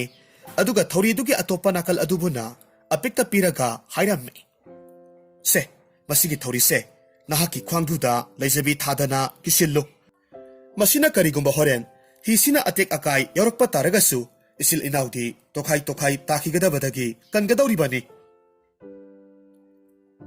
ꯍꯣꯏ ꯏꯌꯥꯝꯕ꯫ ꯑꯁꯨꯝꯅ ꯍꯥꯏꯔꯒ ꯑꯄꯤꯛꯇ ꯊꯧꯔꯤ ꯄꯤꯔꯝꯃꯤ꯫ ꯑꯄꯤꯛꯁꯨ ꯃꯥꯒꯤ ꯃꯈ꯭ꯋꯥꯡꯗ ꯊꯧꯔꯤꯗꯨ ꯌꯥꯝꯅ ꯀꯟꯅ ꯀꯤꯁꯤꯜꯂꯝꯃꯤ꯫ ꯍꯥꯏꯔꯤꯕ ꯇꯥꯟꯖꯥ ꯑꯁꯤꯃꯛꯇꯗ ꯏꯈꯪ ꯈꯪꯍꯧꯗꯅ ꯑꯇꯤꯌꯥꯗꯒꯤ ꯕ꯭ꯔꯖꯥ ꯑꯃꯈꯛ ꯃꯥꯂꯪꯕ ꯍꯣꯏꯅ ꯇꯣꯡꯂꯤꯕ ꯍꯤ ꯑꯗꯨꯗ ꯇꯥꯁꯤꯜꯂꯛꯂꯝꯃꯤ꯫ ꯃꯔꯝ ꯑꯁꯤꯗꯒꯤ ꯃꯈꯣꯏꯒꯤ ꯍꯤꯖꯥꯎꯗꯨ ꯃꯆꯦꯠ ꯀꯌꯥꯃꯔꯨꯝ ꯀꯥꯏꯔꯝꯃꯤ꯫ ꯃꯇꯧ ꯑꯁꯤꯗ ꯍꯤꯖꯥꯎꯗꯨꯗ ꯇꯣꯡꯂꯤꯕ ꯃꯤꯑꯣꯏꯁꯤꯡ ꯑꯗꯨꯗꯤ ꯃꯥꯒꯤ ꯃꯊ꯭ꯋꯥꯏ ꯍꯤꯡꯅꯅꯕ ꯑꯐꯪꯕ ꯄꯣꯠ ꯆꯩꯗ ꯌꯥꯜꯂꯒ ꯂꯩꯅꯔꯝꯃꯤ꯫ ꯑꯗꯨꯒ ꯈꯔ ꯃꯈꯩꯅ ꯀꯥꯏꯔꯕ ꯍꯤꯖꯥꯎꯗꯨꯒꯤ ꯃꯆꯦꯠꯁꯤꯡ ꯑꯗꯨꯗ ꯅꯞꯂꯒ ꯂꯩꯅꯕꯁꯨ ꯃꯌꯥꯎꯔꯝꯃꯤ꯫ ꯃꯁꯤꯗꯒꯤ ꯃꯥꯂꯪꯕ ꯑꯃꯗꯤ ꯑꯄꯤꯛꯁꯨ ꯀꯥꯏꯔꯕ ꯍꯤꯒꯤ ꯑꯄꯥꯛꯄ ꯃꯆꯦꯠ ꯑꯃꯗ ꯌꯥꯝꯅ ꯀꯟꯅ ꯅꯞꯂꯒ ꯂꯩ꯫ ꯑꯗꯨꯕꯨ ꯅꯣꯡꯂꯩ ꯅꯨꯡꯁꯤꯠ ꯑꯗꯨꯁꯨ ꯅꯦꯝꯊꯕ ꯀꯧꯕ ꯂꯩꯇꯕꯅꯤꯅ ꯍꯤꯖꯥꯎ ꯑꯗꯨꯗ ꯇꯣꯡꯂꯛꯄ ꯃꯤ ꯑꯌꯥꯝꯕꯁꯤꯡꯗꯤ ꯁꯤꯕ ꯌꯥꯎꯅꯔꯝꯃꯤ꯫ ꯑꯗꯨꯒ ꯍꯤꯡꯍꯧꯔꯤꯕ ꯃꯈꯣꯏ ꯈꯔ ꯑꯗꯨꯁꯨ ꯅꯨꯡꯁꯤꯠꯅ ꯍꯨꯝꯗꯣꯛꯈꯤꯗꯨꯅ ꯃꯁꯣꯏ ꯇꯥꯅꯈ꯭ꯔꯦ꯫ ꯃꯥꯂꯪꯕ ꯑꯃꯁꯨꯡ ꯑꯄꯤꯛꯇꯨꯁꯨ ꯅꯨꯡꯁꯤꯠꯅ ꯌꯥꯝꯅ ꯀꯟꯅ ꯍꯨꯝꯗꯣꯔꯛꯄꯗꯒꯤ ꯏꯄꯥꯛꯇꯨꯗ ꯐꯅ ꯁꯥꯡꯅ ꯇꯥꯎꯊꯣꯔꯛꯂꯝꯃꯤ꯫ ꯃꯁꯤꯗꯒꯤ ꯉꯥꯏꯍꯥꯛꯀꯤ ꯃꯇꯨꯡꯗꯒꯤꯗꯤ ꯅꯣꯡꯂꯩ ꯅꯨꯡꯁꯤꯠ ꯑꯗꯨꯁꯨ ꯇꯞꯅ ꯐꯈ꯭ꯔꯦ꯫ ꯃꯥꯂꯪꯕ ꯑꯃꯗꯤ ꯑꯄꯤꯛꯇꯤ ꯌꯥꯝꯅ ꯋꯥꯃꯟꯈꯤꯕꯅ ꯃꯈꯣꯏꯅ ꯇꯣꯡꯂꯛꯂꯤꯕ ꯍꯤ ꯃꯆꯦꯠ ꯑꯗꯨꯗ ꯑꯗꯨꯃꯛ ꯇꯨꯝꯊꯈꯤꯔꯝꯃꯤ꯫ ꯑꯁꯨꯝꯅ ꯅꯨꯃꯤꯠꯇꯨꯃ ꯍꯧꯈ꯭ꯔꯦ꯫ ꯃꯊꯪꯒꯤ ꯑꯌꯨꯛꯇ ꯃꯥꯂꯪꯕ ꯑꯃꯗꯤ ꯑꯄꯤꯛ ꯃꯈꯣꯏ ꯑꯅꯤꯗꯨ ꯇꯨꯝꯂꯝꯕꯗꯒꯤ ꯃꯤꯠꯀꯞ ꯊꯣꯔꯛꯂꯝꯃꯤ꯫ ꯑꯗꯨꯕꯨ ꯑꯉꯛꯄꯒꯤ ꯃꯇꯧꯅꯤ, ꯃꯈꯣꯏꯅ ꯃꯤꯠꯀꯞ ꯊꯣꯔꯛꯄ ꯃꯇꯝꯗꯗꯤ ꯃꯈꯣꯏ ꯑꯅꯤꯗꯨꯗꯤ ꯃꯤ ꯄꯣꯡ ꯇꯥꯗ꯭ꯔꯕ ꯌꯥꯝꯅ ꯊꯥꯞꯄ ꯏꯊꯠ ꯑꯃꯗ ꯊꯨꯡꯂꯝꯃꯤ꯫ ꯃꯁꯤꯗꯒꯤ ꯑꯄꯤꯛꯅ ꯃꯥꯂꯪꯕꯗ ꯍꯥꯏꯔꯝꯃꯤ, ꯏꯌꯥꯝꯕ ꯑꯩꯈꯣꯏ ꯑꯅꯤꯗꯤ ꯉꯔꯥꯡ ꯋꯥꯃꯟꯈꯤꯕꯗꯒꯤ ꯑꯗꯨꯃꯛ ꯇꯨꯝꯊꯈ꯭ꯔꯕ ꯃꯥꯜꯂꯦ ꯑꯗꯨꯒ ꯉꯁꯤꯅ ꯏꯊꯠ ꯑꯁꯤꯗ ꯂꯩꯔꯝꯂꯦ ꯑꯗꯨꯕꯨ ꯍꯧꯖꯤꯛ ꯑꯩꯈꯣꯏꯅ ꯃꯐꯝꯁꯤꯗꯒꯤ ꯀꯝꯗꯧꯅ ꯃꯤ ꯇꯥꯕ ꯂꯩꯕꯥꯛ ꯌꯧꯅꯅꯕ ꯆꯠꯇꯧꯔꯤꯕꯅꯣ ꯍꯥ ꯑꯄꯤꯛ ꯑꯩꯁꯨ ꯀꯔꯤ ꯇꯧꯒꯗꯕꯅꯣ ꯍꯥꯏꯕ ꯈꯪꯖꯤꯜꯂꯛꯇ꯭ꯔꯦ ꯑꯩꯈꯣꯏ ꯑꯅꯤ ꯏꯊꯠꯁꯤꯒꯤ ꯇꯣꯔꯕꯥꯟꯁꯤꯗ ꯉꯥꯏꯍꯥꯛꯇꯪ ꯍꯥꯟꯅ ꯄꯣꯊꯥꯈꯤꯁꯤ ꯑꯗꯨꯒ ꯃꯅꯥꯛ ꯅꯛꯄ ꯑꯁ꯭ꯋꯥꯏꯗꯒꯤ ꯑꯇꯣꯞꯄ ꯍꯤꯖꯥꯎꯒ ꯂꯥꯛꯄ꯭ꯔꯥ ꯍꯥꯏꯕꯗꯣ ꯌꯦꯡꯂꯁꯤ ꯀꯔꯤꯒꯨꯝꯕ ꯂꯥꯛꯇꯕ ꯊꯣꯛꯂꯕꯗꯤ ꯏꯆꯤꯜ ꯏꯅꯥꯎ ꯃꯁꯤꯒꯤ ꯏꯊꯠ ꯑꯁꯤꯒꯤ ꯃꯅꯨꯡꯗ ꯆꯪꯁꯤꯜꯂꯒ ꯍꯦꯛꯇꯃꯛ ꯂꯥꯏꯕꯛ ꯆꯥꯡ ꯌꯦꯡꯂꯨꯔꯁꯤ ꯀꯅꯥꯅ ꯈꯪꯕꯅꯣ ꯏꯊꯠ ꯑꯁꯤꯗ ꯈꯨꯜ ꯑꯃ ꯇꯥꯔꯒ ꯂꯩꯔꯝꯕꯁꯨ ꯃꯥꯂꯪꯕꯒꯤ ꯋꯥ ꯑꯗꯨꯗ ꯑꯄꯤꯛꯁꯨ ꯌꯥꯔꯦ ꯃꯔꯝ ꯑꯗꯨꯅ ꯃꯈꯣꯏ ꯑꯅꯤ ꯇꯣꯔꯕꯥꯟ ꯑꯗꯨꯗ ꯉꯥꯏꯍꯥꯛ ꯂꯦꯞꯂꯝꯃꯤ ꯍꯤꯒ ꯂꯥꯛꯄ꯭ꯔꯥ ꯍꯥꯏꯗꯨꯅ ꯌꯦꯡꯂꯒ ꯂꯩ ꯐꯅ ꯀꯨꯏꯅ ꯉꯥꯏꯔꯕꯁꯨ ꯃꯈꯣꯏꯅ ꯂꯩꯔꯤꯕ ꯏꯊꯠꯇꯨꯒꯤ ꯃꯅꯥꯛ ꯑꯗꯨꯋꯥꯏꯗ ꯍꯤ ꯑꯃ ꯐꯥꯎꯕ ꯂꯥꯛꯄ ꯎꯔꯝꯗꯦ ꯃꯁꯤꯗꯒꯤ ꯃꯈꯣꯏ ꯑꯅꯤꯗꯨ ꯋꯥꯈꯜ ꯌꯥꯝꯅ ꯋꯥꯔꯝꯃꯤ ꯑꯁꯨꯝꯅ ꯃꯈꯣꯏꯒꯤ ꯑꯁꯥ ꯄꯨꯝꯅꯃꯛ ꯃꯥꯡꯁꯤꯜꯂꯛꯂꯕ ꯑꯗꯨꯗ ꯇꯨꯃꯤꯟꯅ ꯃꯁꯤ ꯑꯃꯗ ꯐꯝꯂꯒ ꯂꯩ ꯃꯇꯝ ꯑꯁꯤꯃꯛꯇꯗ ꯂꯥꯏꯅ ꯆꯥꯟꯕ ꯍꯥꯏꯒꯗ꯭ꯔꯥ ꯃꯈꯣꯏꯅ ꯂꯩꯔꯤꯕ ꯏꯊꯠ ꯑꯗꯨꯃꯛꯇꯗ ꯌꯥꯝꯅ ꯆꯥꯎꯈ꯭ꯔꯕ ꯍꯤꯖꯥꯎ ꯑꯃꯈꯛ ꯍꯣꯟꯖꯤꯜꯂꯛꯄ ꯎꯔꯝꯃꯤ ꯃꯁꯤꯗꯒꯤ ꯋꯥꯈꯜ ꯅꯨꯡꯉꯥꯏꯇꯅ ꯂꯩꯔꯨꯔꯕ ꯃꯈꯣꯏ ꯑꯅꯤꯗꯨ ꯑꯅꯧꯕ ꯑꯁꯥ ꯑꯃꯒ ꯂꯣꯏꯅꯅ ꯍꯤꯖꯥꯎꯗꯨꯗ ꯂꯥꯎꯕ ꯍꯧꯔꯛꯈꯤ ꯍꯣ ꯑꯩꯈꯣꯏꯕꯨ ꯑꯃꯨꯛꯇ ꯀꯟꯕꯤꯌꯨ ꯍꯤꯖꯥꯎ ꯇꯣꯡꯗꯨꯅ ꯂꯥꯛꯂꯤꯕ ꯅꯈꯣꯏꯕꯨ ꯇꯥꯕ꯭ꯔꯣ ꯑꯩꯈꯣꯏ ꯑꯅꯤ ꯏꯊꯠ ꯑꯁꯣꯝꯗ ꯂꯩꯔꯦ ꯌꯥꯔꯒꯗꯤ ꯑꯩꯈꯣꯏꯕꯨ ꯑꯃꯨꯛꯇ ꯀꯟꯕꯤꯌꯨ ꯑꯁꯨꯝꯅ ꯍꯥꯏꯔꯝꯃꯤ ꯍꯤꯖꯥꯎꯗꯨꯁꯨ ꯃꯈꯣꯏꯅ ꯂꯥꯎꯔꯤꯕꯗꯨ ꯇꯥꯕꯒꯨꯝꯅ ꯏꯊꯠꯇꯨ ꯇꯝꯅ ꯂꯥꯛꯂꯝꯃꯤ ꯑꯗꯨꯕꯨ ꯍꯦꯟꯅ ꯉꯛꯂꯤꯕꯗꯤ ꯍꯤꯖꯥꯎꯗꯨ ꯏꯊꯠ ꯑꯗꯨꯗ ꯃꯇꯣꯝꯇ ꯊꯥꯡꯈ꯭ꯔꯦ ꯑꯗꯨꯒ ꯍꯤꯗꯨꯗꯒꯤ ꯀꯅꯥ ꯑꯃꯠꯇꯗꯤ ꯀꯨꯝꯊꯔꯛꯄꯁꯨ ꯇꯧꯔꯝꯗꯦ ꯑꯗꯨꯒ ꯃꯥꯂꯪꯕ ꯍꯣꯏꯗ ꯃꯤ ꯑꯃꯠꯇꯅꯁꯨ ꯍꯤꯖꯥꯎꯗꯨꯗꯒꯤ ꯊꯣꯔꯛꯇꯨꯅ ꯋꯥ ꯑꯃꯠꯇꯁꯨ ꯍꯪꯂꯝꯗꯦ ꯃꯇꯧ ꯑꯁꯤꯗ ꯃꯥꯂꯪꯕꯅ ꯌꯥꯝꯅ ꯆꯤꯡꯅꯕ ꯄꯣꯛꯇꯨꯅ ꯑꯄꯤꯛꯇ ꯍꯥꯏꯔꯝꯃꯤ ꯑꯄꯤꯛ ꯀꯔꯤꯅꯣ ꯇꯧꯔꯤꯕ ꯃꯇꯧ ꯑꯁꯤꯕꯨ ꯍꯤꯖꯥꯎꯁꯤ ꯊꯥꯡꯈꯤꯕꯁꯤ ꯉꯥꯏꯍꯥꯛꯇꯤ ꯑꯣꯏꯔꯦ ꯑꯗꯨꯕꯨ ꯀꯅꯥ ꯑꯃꯠꯇꯅ ꯍꯤꯁꯤꯗꯒꯤ ꯊꯣꯔꯛꯇꯅ ꯑꯩꯈꯣꯏꯗ ꯋꯥ ꯑꯃꯠꯇꯁꯨ ꯍꯪꯂꯗꯦ ꯅꯠꯇꯦ ꯃꯈꯣꯏꯒꯤꯁꯤꯕꯨ ꯑꯩꯈꯣꯏ ꯑꯅꯤꯕꯨ ꯐꯥꯅꯅꯕ ꯍꯣꯠꯅꯔꯤꯕ ꯖꯥꯠꯂꯥ ꯏꯌꯥꯝꯕ ꯑꯩꯁꯨ ꯀꯔꯤꯅꯣ ꯇꯧꯔꯤꯕꯁꯤ ꯈꯪꯕ ꯉꯝꯗ꯭ꯔꯦ ꯑꯗꯨꯕꯨ ꯐꯔꯦ ꯑꯩꯈꯣꯏ ꯑꯅꯤ ꯃꯐꯝꯁꯤꯗ ꯑꯗꯨꯃꯛ ꯁꯤꯒꯗꯕꯒꯤ ꯁꯔꯨꯛꯄꯨꯗꯤ ꯍꯤꯁꯤꯒꯤ ꯃꯊꯛꯇ ꯀꯥꯈꯠꯂꯒ ꯑꯃꯨꯛꯇꯪ ꯌꯦꯡꯂꯨꯁꯤ ꯃꯥꯂꯪꯕꯁꯨ ꯍꯣꯏ ꯍꯥꯏꯗꯨꯅ ꯍꯧꯖꯤꯛꯇꯤ ꯃꯈꯣꯏ ꯑꯅꯤꯃꯛ ꯍꯤꯗꯨꯗ ꯀꯥꯈꯠꯂꯛꯂꯝꯃꯤ ꯑꯗꯨꯕꯨ ꯃꯇꯝ ꯑꯁꯤꯃꯛꯇꯗ ꯌꯥꯝꯅ ꯉꯛꯄ ꯑꯃꯗꯤ ꯀꯤꯅꯤꯡꯉꯥꯏ ꯑꯣꯏꯕ ꯊꯧꯗꯣꯛ ꯑꯃꯈꯛ ꯊꯣꯛꯂꯝꯃꯤ ꯍꯤꯖꯥꯎꯗꯨꯒꯤ ꯃꯊꯛ ꯑꯗꯨꯗ ꯃꯁꯤꯡ ꯌꯥꯝꯈ꯭ꯔꯕ ꯃꯤꯑꯣꯏ ꯀꯌꯥꯃꯔꯨꯝ ꯇꯝꯊꯤꯅ ꯁꯤꯔꯒ ꯂꯩꯔꯝꯕ ꯊꯦꯡꯅꯔꯝꯃꯤ ꯁꯤꯔꯝꯂꯤꯕ ꯃꯤꯑꯣꯏꯁꯤꯡꯗꯨ ꯏꯆꯝ ꯆꯝꯅ ꯅꯣꯡꯂꯩ ꯅꯨꯡꯁꯤꯠꯅ ꯍꯨꯝꯗꯣꯛꯂꯒ ꯁꯤꯕꯒꯤ ꯃꯑꯣꯡ ꯑꯣꯏꯔꯝꯗꯦ ꯀꯅꯥꯒꯨꯝꯕ ꯑꯃꯅ ꯌꯥꯝꯅ ꯇꯝꯊꯤꯅ ꯍꯥꯠꯂꯝꯕꯒꯨꯝꯅ ꯇꯧꯔꯝꯃꯤ ꯈꯔ ꯑꯃꯅ ꯃꯁꯥꯒ ꯃꯉꯛꯀ ꯇꯣꯈꯥꯏ ꯇꯣꯈꯥꯏ ꯇꯥꯔꯒ ꯂꯩꯕꯁꯨ ꯌꯥꯎꯏ ꯈꯔ ꯑꯃꯅ ꯃꯈꯣꯡ ꯀꯛꯄ ꯃꯈꯨꯠ ꯄꯥꯟꯗꯕꯁꯨ ꯌꯥꯎꯔꯝꯃꯤ ꯇꯧꯔꯝꯂꯤꯕ ꯃꯇꯧꯗꯨꯗ ꯃꯥꯂꯪꯕ ꯑꯃꯗꯤ ꯑꯄꯤꯛ ꯀꯤꯕꯅ ꯃꯁꯥ ꯄꯨꯝꯅꯃꯛ ꯊꯛ ꯊꯛ ꯅꯤꯛꯂꯝꯃꯤ ꯑꯗꯨꯒ ꯃꯈꯣꯏ ꯑꯅꯤ ꯈꯣꯡ ꯊꯥꯡꯖꯤꯜꯂꯒ ꯆꯪꯕꯁꯨ ꯉꯝꯗ ꯍꯤꯗꯨꯒꯤ ꯃꯈꯥꯗ ꯀꯨꯝꯊꯕꯁꯨ ꯉꯝꯗ ꯃꯨꯔꯇꯤ ꯑꯃꯒꯨꯝꯅ ꯂꯦꯞꯂꯒ ꯂꯩꯅꯔꯝꯃꯤ ꯑꯗꯨꯒ ꯃꯈꯣꯏ ꯑꯅꯤꯅ ꯍꯦꯟꯅ ꯀꯤꯕ ꯐꯥꯎꯔꯤꯕ ꯑꯃꯅ ꯍꯤꯗꯨꯗ ꯅꯨꯄꯥ ꯑꯃꯕꯨ ꯃꯈꯣꯡ ꯃꯈꯨꯠꯇ ꯊꯧꯔꯤꯅ ꯄꯨꯟꯁꯤꯜꯂꯒ ꯂꯩꯔꯝꯃꯤ ꯑꯗꯨꯒ ꯅꯨꯄꯥ ꯑꯗꯨꯒꯤ ꯃꯌꯥ ꯑꯗꯨꯗ ꯊꯥꯡ ꯑꯃꯅ ꯐꯥꯎꯔꯦꯡ ꯂꯦꯡꯂꯒ ꯂꯩꯔꯝꯃꯤ ꯃꯁꯤꯗꯒꯤ ꯑꯄꯤꯛꯅ ꯈꯣꯟꯖꯦꯜꯗꯨ ꯅꯤꯛꯂꯞꯅ ꯌꯥꯝꯅ ꯀꯤꯅ ꯍꯥꯏꯔꯛꯈꯤ ꯏꯌꯥꯝꯕ ꯀꯔꯤꯅꯣ ꯇꯧꯔꯝꯂꯤꯕ ꯃꯇꯧ ꯑꯁꯤꯕꯨ ꯑꯩꯗꯤ ꯀꯤꯕꯅ ꯂꯣꯏꯔꯦ ꯑꯩꯈꯣꯏꯅꯤ ꯍꯤꯁꯤꯗꯒꯤ ꯀꯨꯝꯊꯔꯒ ꯌꯥꯝꯅ ꯊꯨꯅ ꯆꯠꯍꯧꯔꯁꯤ ꯑꯄꯤꯛ ꯉꯥꯏꯈꯣꯅꯦꯍꯦ ꯑꯩꯍꯥꯛꯁꯨ ꯀꯤꯕ ꯍꯥꯏꯕꯕꯨ ꯌꯥꯝꯅ ꯀꯤꯔꯤꯕꯅꯤ ꯑꯗꯨꯕꯨꯅꯦ ꯍꯤꯁꯦ ꯃꯁꯤ ꯁꯤꯖꯤꯟꯅꯔꯒ ꯑꯩꯈꯣꯏꯅ ꯂꯩꯕꯥꯛ ꯑꯃꯗ ꯊꯨꯡꯂꯨꯗ꯭ꯔꯕꯗꯤ ꯀꯝꯗꯧꯅ ꯃꯐꯝꯁꯤꯗꯒꯤ ꯅꯥꯟꯊꯣꯛꯂꯒ ꯆꯠꯄ ꯉꯝꯗꯧꯔꯤꯕꯅꯣ ꯑꯗꯨꯅ ꯑꯩꯈꯣꯏꯅꯤ ꯀꯤꯕ ꯌꯥꯗꯦ ꯑꯀꯤꯕ ꯄꯨꯝꯕ ꯊꯥꯗꯣꯛꯇꯨꯅ ꯄꯨꯝꯅꯃꯛ ꯊꯦꯡꯅꯒꯗꯕꯅꯤ ꯑꯁꯤꯕ ꯍꯛꯆꯥꯡꯁꯤꯡꯁꯦ ꯑꯩꯈꯣꯏꯅꯤ ꯆꯪꯗꯅ ꯏꯁꯤꯡꯁꯤꯗ ꯂꯣꯏꯅꯃꯛ ꯂꯪꯊꯈ꯭ꯔꯁꯤ ꯑꯗꯨꯒ ꯍꯤ ꯑꯁꯤꯕꯨꯅ ꯑꯩꯈꯣꯏ ꯑꯅꯤꯅ ꯇꯣꯡꯂꯒ ꯆꯠꯈ꯭ꯔꯁꯤ ꯍꯣꯏ ꯏꯌꯥꯝꯕ ꯑꯁ ꯑꯗꯨꯕꯨ ꯑꯩꯗꯤ ꯑꯁꯤꯕ ꯍꯛꯆꯥꯡꯁꯤꯡꯁꯦ ꯁꯣꯛꯀꯅꯤ ꯈꯟꯕꯗ ꯍꯦꯟꯅ ꯀꯤꯕ ꯐꯥꯎꯔꯛꯂꯦ ꯀꯔꯤꯒꯨꯝꯕ ꯑꯁꯤꯕꯁꯤꯡ ꯑꯁꯤꯅ ꯑꯩꯍꯥꯛꯀꯤ ꯈꯨꯠꯇꯒ ꯇꯥꯞ ꯂꯥꯎꯅ ꯄꯥꯏꯔꯛꯂꯕꯗꯤ ꯑꯩꯗꯤ ꯂꯣꯏꯔꯦꯗꯅ ꯏꯍꯦ ꯋꯥꯊꯤ ꯋꯥꯔꯦꯝꯗꯣ ꯈꯤꯠ ꯉꯥꯡꯂꯅꯨ ꯑꯩꯁꯨ ꯌꯥꯝꯅ ꯀꯤꯔꯤꯕꯅꯤ ꯑꯗꯨꯕꯨ ꯑꯀꯤꯕꯁꯦ ꯐꯥꯊꯔꯒ ꯇꯧꯗꯕ ꯌꯥꯗꯕꯅꯤꯅꯦ ꯑꯁꯨꯝꯅ ꯍꯥꯏꯅꯔꯒ ꯍꯧꯖꯤꯛꯇꯤ ꯃꯈꯣꯏ ꯑꯅꯤꯃꯛ ꯀꯤꯔꯕꯁꯨ ꯀꯤꯅ ꯑꯁꯤꯕ ꯍꯛꯆꯥꯡꯁꯤꯡꯗꯨ ꯏꯁꯤꯡꯗ ꯂꯪꯊꯅꯕ ꯌꯥꯝꯅ ꯀꯟꯅ ꯍꯣꯠꯅꯔꯝꯃꯤ ꯑꯗꯨꯕꯨ ꯑꯉꯛꯄꯒꯤ ꯃꯇꯧꯅꯤ hiduda taraga leramliba asiba haksang adudi ama phawba makhoi anina masi lenghan bangam lamde mataw aduda makhoi anidi hana kirambagi mathak aduda hena angakpa amadi akiba phawrakhi adubu makhoi ani upai leitabanina asumna amuk hainarami apik asiba haksang singse adum leige haribasu lejerasanu aikhoi ani hi se tonglaga chatlase kari haiba iyamba is asuk yamna kiraba saktam singsi yenglaga adumak chatkadoribra apik thauna layune he khangba kallu masina tana isil inaw anigi hingnabagi lambi amata lereroye hoi phare yamba nahakna phagani khanbado aisu adumak yazare adubu iyamba nanaw aihaki wakhaldadi hi si araiba asamba hi amati mande hi sida aronba lithoktaba wari kayamarum amadi leiramgadaba male adunabu asiba haksang asibu aikhoi ani sangdana phawba thangatpa ngamdribane adubu phare masi pumnamakse kauthoklasi aikhoi ni hi si tonglaga mi taba leibak amada thungnaba hotnarasi asumna hainaduna makhoi anidu asiba haksang mayamdu kan kalaga laklamme aduga hidubu mamai sumduna thongnaba kadu tamna saksilaklamme malangbane hidubu tapna ipaktugi maikai romda thaudoraklamme asumna hojikti makhoi anidu yamna kanna hotnabadagi mi tabalam amada yuksilakadaba khajiktamak ngasilakle adubu matamdu ahingi matam asilakpana makhoi ani yamna kanna tumningbasu phawramme masidagi malangbana apikta hairamme apik ahingse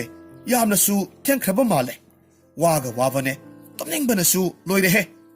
aduna nahak thangnaba kasida changlaga tumluro aidi himai sumpham asigi makhongda hektamak tumhorage hoi iyamba adudi ai tumlurage asumna haramlaga apiktu thangnaba kaduda changlaga tumkhre aduga malangbasu ikui kuidana adumak ngaihak lebagadi tumthakre mahakna hek tumthakibagadi mahaki mangoi hawai hi aduda mi kayamarum kochas chatpagi makhol tarakhi aduga kanagumba kharana wari sanabagumna murum sonabagumna su tawramme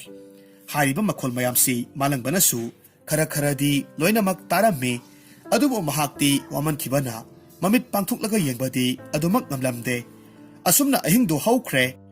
mathangi ayukni malangbana mitkap thorakpa matamdadi nungsana segak kaiba makhai saraga leiramme masidagi mahakna matomta haijaramme is numisidi phana thenkraba male apiktubu hagotriba sakla makhol mawaga amata tadriba sibu ngaiko ngarang aina hisiki mapanda mi mayam amana kocha chapagi makhol takibagum tawbane madubu aigi mang oribrane asumna haiduna hidugi mapanda thoraklaga yenglamme matam asidadi ngarang taraga lehauba asiba haksang mayamdu ngasisu adumak lengdana taraga leiramme masidagi mahakna apikna tumliba ka aduda amuk sangsilaklamme matam asida apiktu makut anidu lonsinaraga masa pumnamak thak niklaga yamna kina isor khurumlaga leiramme aduga mahakki masildana he isor aibu kanbiyu aigi thawai asitadi kanbiyu hainasu haijaramme mataw asida malangbana chansilaktuna apik pusetna konsinbiramme aduga hanglamme apik sese iyamba lakle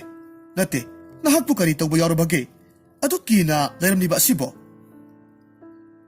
iyamba wafam sibu iyamba bu tasengna khangbidabra natragana khangsinadaba saraga aingonda hangbiribro ihe apik karino nahakna haribadubo aidi wakhal taba ngamdre iyamba ngarangi ahingse ai tumthabada mangai mapalomda mi mayam amma chathok chasin tawbagi wari sanabagi makhol kaya marum tai ahanbadadi aina khalubana iyamba oiraboy ninglubani adubu kona thangdadi khongthang makholdo mi amakhaktagi natte haibase aina khanglakki masidagi aina kagi thong ahobasidagi lona yenglubani matamaduda aigi misina thajaba ngamlaroidaba thodok kaya marum amabu urure asumna hairaga apiktu yamna kina mamit anidu khumjilaga kaplaga laikre Matau aduda malangbana yamna khangningba amaga loinena hairamme. Yamba, hisigi mapalda siraga taraga leiriba mayhamse punna hingalaktuna amaga wari watai sanaba no keduna langminnaba kayamarum tawduna leiramme. Aduga makhong makhut punsinduna mayada thangna lenglaga siriba asisu makhoi mayamgi lusingba oiraba male. Aduga hi asigisu mapu oiraba male. Mahaksu aina leiriba ka asigi mamang magtada leiriba mora asida phamnaga karigumba wakhal amada matha sana leibagi maong kayamarum amasu aina uki. Maram asidagi aina yamna kina nonganba ngairaga leirakhibani. Apikki wadu tarubadagi malangbanasu ngarang mahakna mamangoi mahawai takiba khongthanggi makhol aduga murum sonbagumna tawkiba makhol mayamdu asengba oiraboi haina khalammi. Aduga tapna hairammi. Hai, ngaikone he apik. Natte,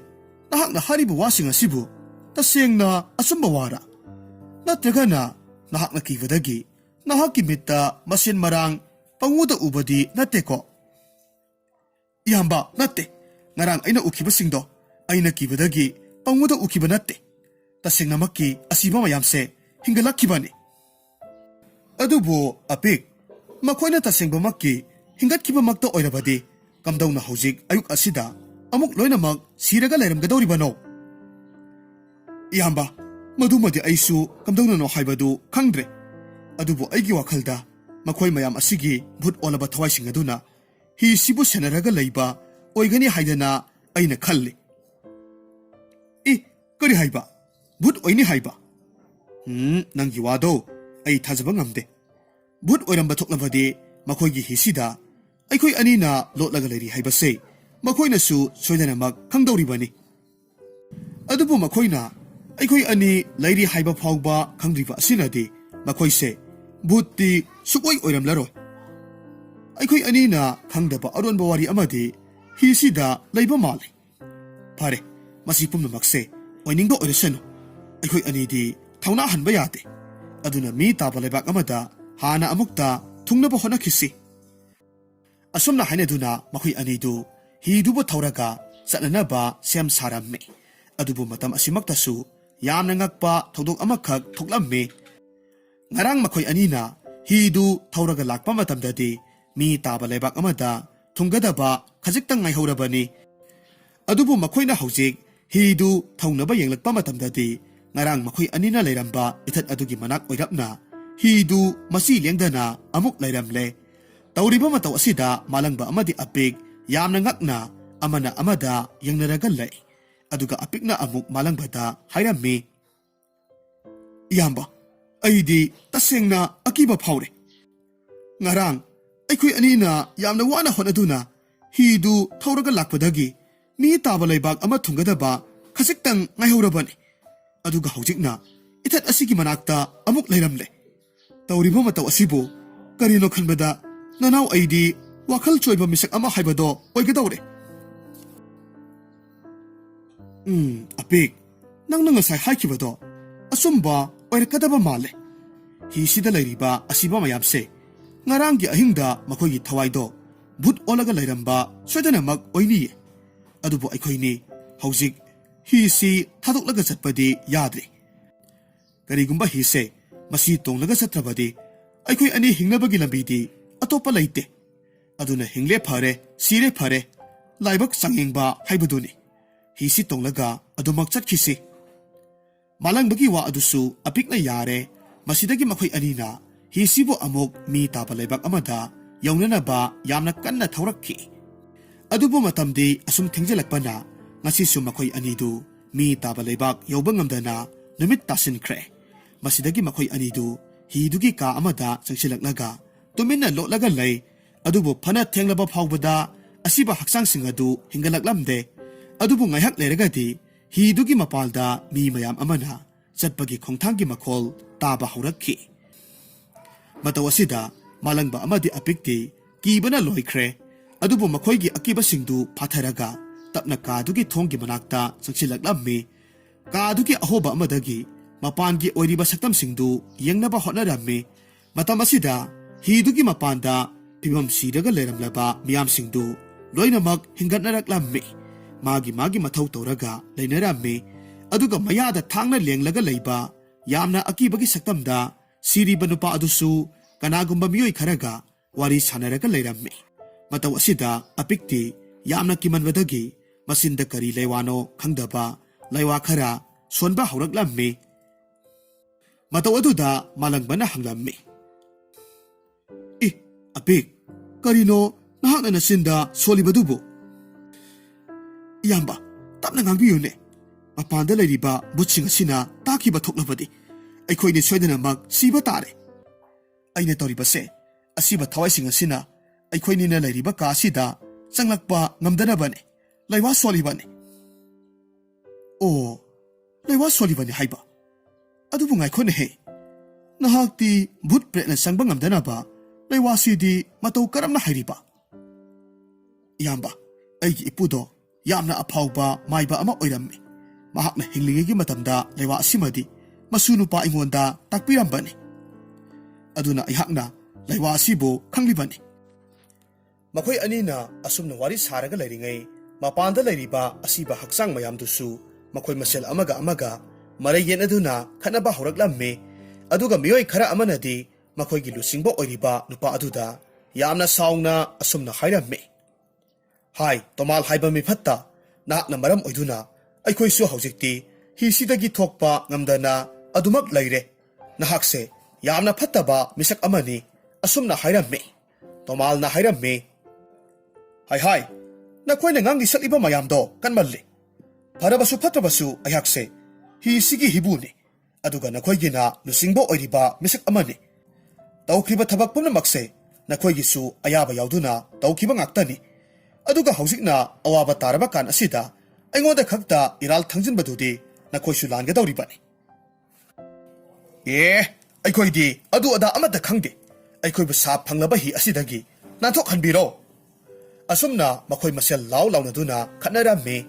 makhoi mayamna sanari bawarisi malangba amadi apiknadi karino haiba khangbanate adubu malangbanadi tomal haiba mingsi tarubadagi mahaki mathamoida karigumba singnaba amadi phawramme adubu mahak kari upaidi lei tuminna adumak lotlaga leiba tarame asumna ahingduma haukhre mathangi ayukta hanagumna hidu ithattugi manak atuwaida amuksu leiramme mataw asidagi haujikti makhoinina khangle madudi nungthilgi matamda makhoi anina phana sangna mafamdudagi hi sibu puraga chatlabasu ahingi matamda hi si masa matomda hanagi mafam adumaktada hanjilai haibasi khanglamme adubu makhoi anina honabadi leplamde numit khudingi ayuk nungthilgi matamda mi taba leibak amada thungdunaba yamna kanna hotnaramme adubu numit tarukni supna hotnarabasu mai pakpadi ngamlamde masidagi makhoi anina wa tanaramme malangbana apikta hairamme apik aikhoi ani hi si lebaksigi torbandagi khara lapna thamlamsi horen kana gumba singna hi sida yauriba asiba mise ukiba thoklawadi aikhoi ani se mihar pani haidana soidana mak khankhigadauri bani apiksu hoi haiduna hi dubo torbandagi khara laptakna thamlamme masidagi makhoi ani hidudagi kumtharaklaga thungnariba lam aduda laklamme aduga makhoi anina thengnaba miyoisingda wahang ama khaktamak hanglamme madudi leibak asida laitin bhut pret sangtainaba ngamba maibaga leibra haidana hanglamme adubu kana amatana lei khangi haibadi hairamde adubu makhoi ani hanba leitana adumak lambida chatliba achat awoksing aduda wahangdu leptana adumak hanglaga laklamme adubu kona thangdadi yamna ahal oirabi makhwang kolabi hanubi amakhak thengnaramme malangbana hanubiduda hanglamme ho ibok hoigi lekai swaidaga laitingi maramda ningthina khangba haiba maibaga leibidabro susa aikoi swaidadi laitingi maramse kaya thajanadene he aduna maibaga se oidauba tanaraba jatla khangde maiba amatabu lei haiba tadine adubune ibokna khangba hairagadi aikhoigi thangnaba lekai asomda bhut pret sanaba maming chatpa maiba amadi lei hainaiye o ibok adudi ibokna maibadugi maming mathaga khangbirabadi nasuda amukta takpiyuba. Hoi hoi, maibadugi maming budi yai masau kaubani. Adugane, makoigi lekai aduda, maiba yai masaugi mayumdo, kadaidano haina hektamak hangu. Apauba maibanina, miyamna adumak mahaki mayumdo hangbani. Adubune, ngai kone he isusa. Nakoibu, aikoi swagi angang singsu mande. Nate nakoibu, kadaidagi lakpano. Aduga kari aruba thabak leibagino, nakoina ahiba maiba amabu tiriba sina. Hanubidugi wa aduda, malangbasu ngayhak pakum pifam khanglamde, adubu magi oiba wakalna, chamjin chajilaga asumna khumlamme. Ibo, aikoi se, athapa leibak amadagi laksabani. Aduga aigi pabado, mafam khangdana mangkribase, phana kuirakle. Maram asidagi, maiba ahiba amata tanaraga, aikoigi pabado, lai tinaga senkrabara haibadu, amukta yenghanjage tawbanida. Madugi oirabadi karisu kaide. Ibokti ne, nakoi nahasingse, hauzikandi lai sanadana, fattaba lambi kayamada, sangsilla haibagi pause, aisu yamna taine he. Aduna, ibokna nakoibasu, lai sanage haiduna, tamnana bo aza, tirak ibra haidana, kaluri banido. Kadaidagi, ibo, aikoidi, adugumba wakalga, amata lejadeta. Ho, adubo oirabadi, yamna paye, isusa. Pare, adudi aisu, amuk chatkhage ko. Adugane, nakoisu, maiba yame sogi mayumda, chacharuro. Asumna hainaraga, malangba amadi apiksu, thangnaba lekai aduda, maiba yame sobu, thiba horaklamme, ahal amana takpirakpadagi, maiba yame sogi mayumdusu, laina phangbang amlamme. Masidagi makoi anina, yame sogi mayumduda, saksilaklamme, aduga kauramme. Yumsibu, mi lebi bro. Kana leibage, yumsibu, mi lebi bro. Masidagi sahi miyai chalaba, nupa amana, imungdagi thoraktuna, hairamme. Ibungo, kari haigadabano? Kura, yum asibu, maiba yai masaugi, yum oibirabro. Mani. Maiba yai masau haribado, ayhak isamakni. Nakoibu, ayhak kari tananing balaybage, isasa. Masidagi malangbana, makoina tonglakhiba hidugi maramda, thokiba thodoksing adugi maramda, tamlammi, yai masauna, malangbagi wa adubu, munna taraba matungda, tapna kumlakhi. Nahak na ngasi haribo wase, ayna hanasu takre. Aduga ayna hana mamangdasu, hidugi maramda, yamna kupna, laitin kaya marum thadoktuna yanghan krabani. Adubo haujik phawada, hiduda oiriba pibamdo, kamdongna kanana ohin kibano haibadumadi, aisu khangba ngamdre. Aduga, nakoigi naraibak phaba amana, hidugi aronba warido, aina khangba ngamdrabasu, hiduda taraga leriba asiba haksangsing adubudi, hidudagi doktoraktuna, manghan kinabagi upaydudi, aina khangi. Kuramaiba, upay adudabu khanglabadi yare. Aikoina pamiba sisu, hidudagi asiba haksangsingdo, lautokhiba masikhaktani. Adubu kuramaiba, hidugi aronba wariduga, aihaki mangkraba, pabaga, karigumba mari amadi, lainaramgani haibase, nasa aina singnazaido. Aduna yaragadi, kurana honaviduna, hisiki aronba warise, amuktang khangdoknaba honabiyu. Yengoy, ibungo, ayhak nasu mamangda warido, khangnanaba haidana, samarak hotnaraga yengkrabani. Adubo haujik phawba mai pakpa ngamdre. Adubo phare, aroiba oina upay amatangdi, laibra yengsi. Adudi haujik mak aikoi punna, hidugi manakta thunamak chatsi. Masidagi makoi punna, hidugi manakta laklamme, aduga yai masawna, hiduda laywa kayamarum amasu sonba horaklamme. Tomalgi asiba haksangda, yamna munna yenglaga mahakna layramme, aduga hayramme. Ibungo, nakoi ani mangda layriba asibasida, punsiliba makhong makhutse, amuktang thadoo. Aduga mahaki mayada, tilliba thang asisu, amuktang satoo. Masidagi malangbana kumlaklamme. Kura, aikoina hana mamangdasu, kurana hariba thabakto, ꯍꯣꯠꯅꯖꯈ꯭ꯔꯕꯅꯤ ꯑꯗꯨꯕꯨ ꯑꯁꯤꯕ ꯍꯛꯆꯥꯡꯁꯤꯡ ꯑꯁꯤꯗꯤ ꯑꯩꯈꯣꯏ ꯑꯅꯤꯅ ꯐꯤꯚꯝꯁꯤꯡ ꯑꯁꯤꯗꯒꯤ ꯃꯁꯤ ꯈꯖꯤꯛꯇꯪ ꯐꯥꯎꯕ ꯍꯣꯡꯍꯟꯕ ꯉꯝꯗ꯭ꯔꯦ ꯃꯗꯣ ꯑꯩꯁꯨ ꯈꯪꯉꯤ ꯑꯗꯨꯕꯨꯅꯦ ꯏꯁꯥ ꯍꯧꯖꯤꯛꯇꯤ ꯑꯩꯅ ꯂꯩꯋꯥ ꯀꯌꯥ ꯃꯔꯨꯝ ꯁꯣꯟꯈ꯭ꯔꯕꯅꯤ ꯑꯗꯨꯅ ꯅꯈꯣꯏ ꯑꯅꯤꯅ ꯍꯛꯆꯥꯡꯁꯤꯡ ꯑꯁꯤ ꯂꯥꯏꯅ ꯊꯥꯡꯗꯣꯛ ꯊꯥꯡꯖꯤꯟ ꯇꯧꯕ ꯂꯣꯏꯅꯃꯛ ꯉꯝꯗꯧꯔꯕꯅꯤ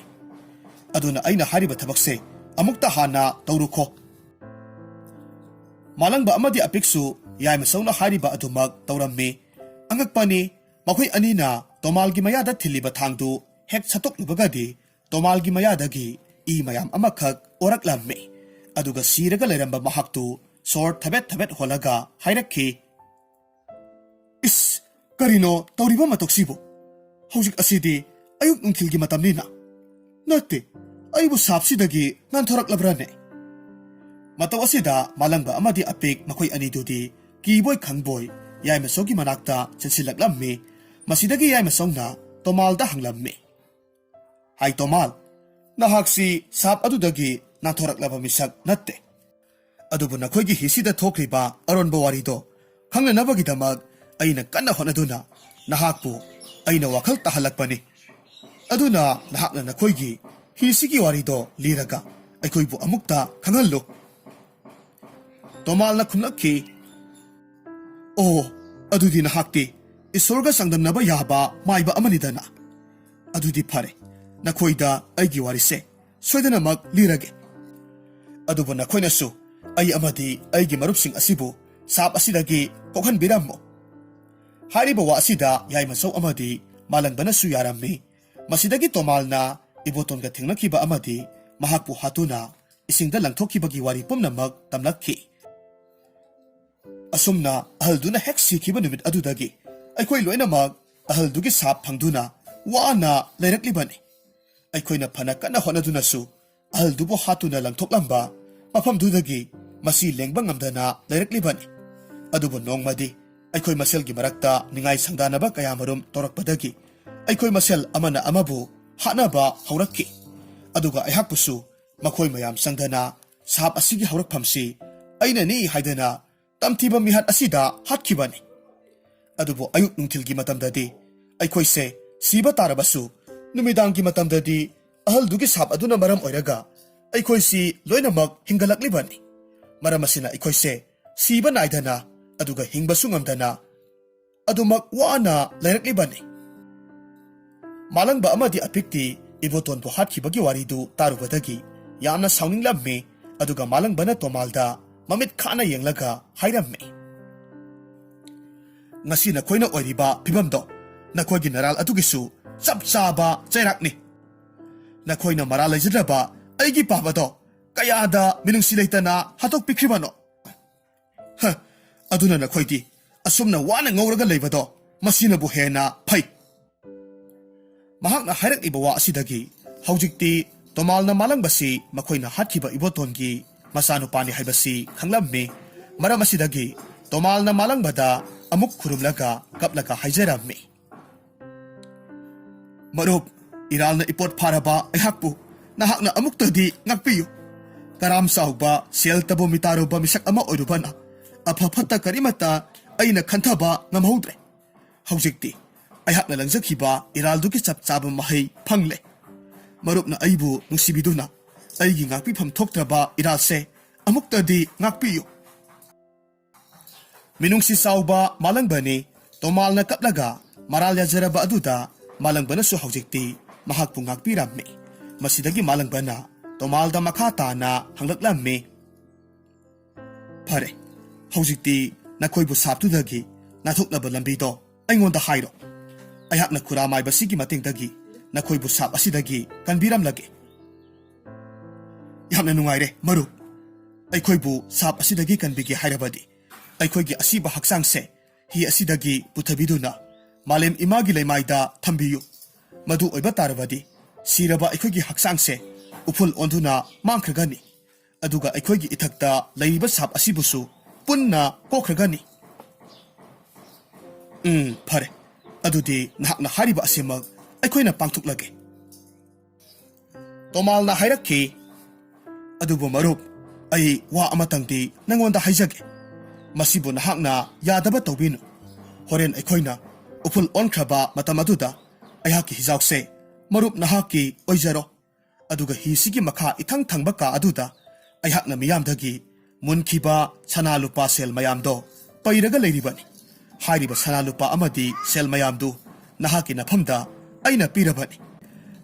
Nahakna aigi wa asibu yabirabadi ayaknasu nahakna thamoy sengna aikoibu ngakpire haina laujarage. Tomalgi wa asi malangbanasu yare masidagi maiba aduna laiwa kaya marum solame hi aduda taraga leiriba asiba haksangsing adubu amamamtang oina laimaida thangthahalami. Angakpagi matawni asiba haksangsing adugi makokna laimaida hek thengbagadi makoigi haksangdu upul onkre. Mataw asumna haujikti makoina hiduda leiramba asiba mayamdu loinamak upul olhankre aduga makoibu sap adudagisu kanbikre. Masidagi malangbana hidugi sanalupa thamliba ka aduda saksilaklammi madudagi sana kharabu yaimasogi mafamda khudol oina pirammi. Yaimasomasu madubu harauna lausilammi aduga makoi ngaihak wari watai sanaraba matungda maiba yaimasogdi mayumda adumak hankre. Masigi matungda malangba amadi apik makoigi maraibak tamna halaklammi. Maraibak yorabada malangbadu tomalna piramba sanalupa sel mayam aduna yamna ina kaira khunba misak ama oirammi. Aduga mahakna mapabungna thamlamba porfam adusu yamna sauna sandoktuna asauba porfam amada onthoklammi. Asumna haujikti malangbadu laikai adu khaktada natana laibak adugi sel yamna paibasingi manungda chalammi. Aduga mahakna haujikti apikpusu mahakka hek pokminnaba manawni haiduna mahakka punna laiminnarammi. Mataw asumna malangba amadi apik makoi anidu pokminnaba masin manawdagi hena nungsi sanana hingminnakhi.